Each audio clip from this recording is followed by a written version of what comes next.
this is his story. Yeah. He is not some dilettante, like Park Avenue girl who has a rich husband who's floating her in her design work. No. This is like someone who started out on a rural farm. Yes. As a 5-year-old cleaning china cabinets. That's where my steady hand comes from. I was keeping that for later. Welcome to At Home with Galavante, where we bring the world home to you through food, wine, and design. Today we're in New York City at Galavante headquarters, and after a long week at work here in the office, sometimes you just need a cocktail and you need to hang out with one of my favorite people, Luis E. Hill, who is part of Luis Enrique Design. Thank you so much, Christine, for having me. I have to be honest with you, I really enjoyed the transformation of your apartment within the last year, but this room has become my favorite. Specifically because we really didn't make a lot of purchases. We took all of the items that you've collected within the last 15 years and we're going to reuse them on this bar cart. And I'll show you how to do it and what things and items you could place on it. What I really wanted was to be reminded of my travels. So anything I add to my space, I wanted to have meaning. When I was at the Connaught in London, which even after all of the places that I've traveled to in the world, it has the best martinis. They bring these martinis out on a bar cart and they roll it up to your table and it's like a performance. What I wanted to do was bring a little bit of that home so when I'm working I can have a good memory. And Luis, I have no idea how to organize a cart.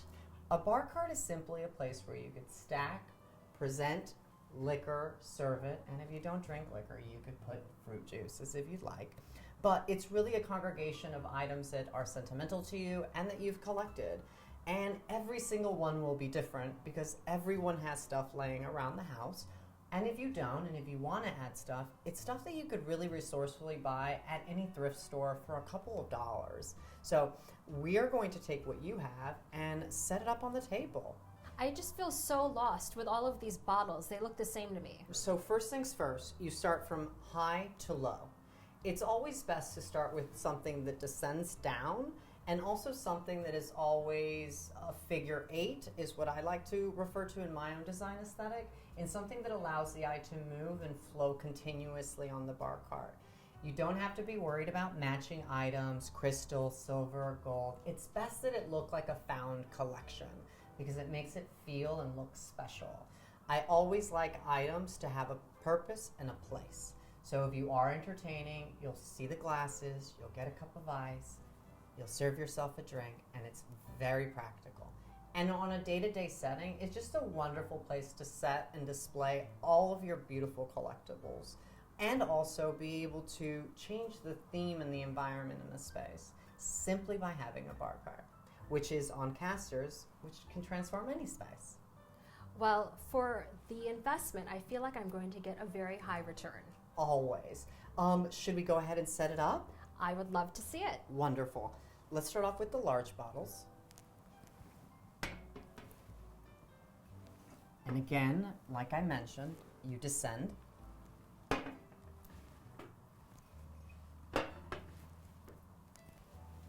Logos always to the front. And don't feel bad about cluttering it, because it allows it to give it its own feeling. The last bottles.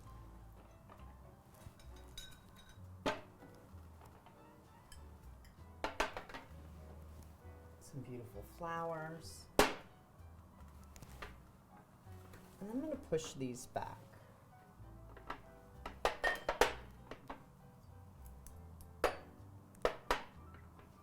And add something a little personal. And that, Christine, is how you set up a bar with items that you have that all fall down to one centerpiece. It makes it really easy for you to gravitate and grab some of the items that you have and simply look at them by scale. Tall, short. It's very easy to do. Always do it and don't be afraid to to do pieces that are mismatched. It really is what makes things unique. I mean, some of these items, you've collected and you've shared with friends, and that's really the purpose of a bar cart. It's somewhere where you could sit with somebody, enjoy a cocktail in the privacy of your own home, and share something really unique and intimate with them. I think that this is something that anybody could recreate in their home. And if you do not have a bar cart, always check around. You probably have a tray. And this could easily be set up in a kitchen island, on top of a bar, on top of your buffet. All of this is something that could very easily be recreated with the accessibility of a bar cart that you could move throughout and transition in the spaces. How did you get into this design world? Well, funny story. This pretty boy started raising goats in Northern California. I grew up in the Sutter Buttes in a very scenic, landscaped area, primarily filled with miles and miles of prunes and plum orchards. And I got to see the landscape change continuously as I grew up, from season to season, harvest to not harvest. And then on top of it, I got to clean houses with my mother. It was her profession. From the early age of 5, instead of plucking weeds outside, I decided to go clean china cabinets with my mother. And the idea of collecting and having items that were given in that time by grandmothers or family members during weddings meant so much to me that people could collect these items in one entire case, and I would simply organize them and reconfigure them as I pleased. And it had really given me the availability to be able to be as creative as I wanted to. And I'm very thankful that I did have a platform from a very early age of taking something that may have been so minimal, but in fact instilled a great skew of balance, of scale, and of seeing what things mean to people and really making them value and appreciate the things that they have with their friends and with their family, as I did. Louise, just like you made this look so simple in just a few minutes, and this looks so luxuriously designed. Thank you. You're also making it seem like your background as someone who was cleaning houses at the age of 5 is completely natural to end up going into the world of design. Well, it normally would not be. But seeing that I am Louise E. Hill, I make it happen.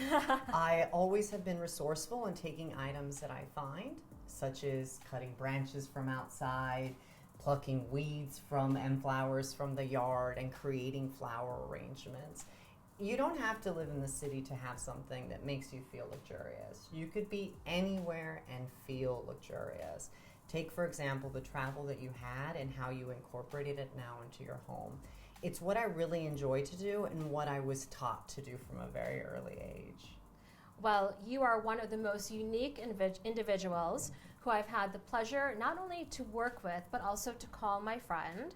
It is incredibly impressive what you have accomplished in your career and exactly where you're going to be going next. Absolutely. My firm launched in November of this year. We had a Times Square ad.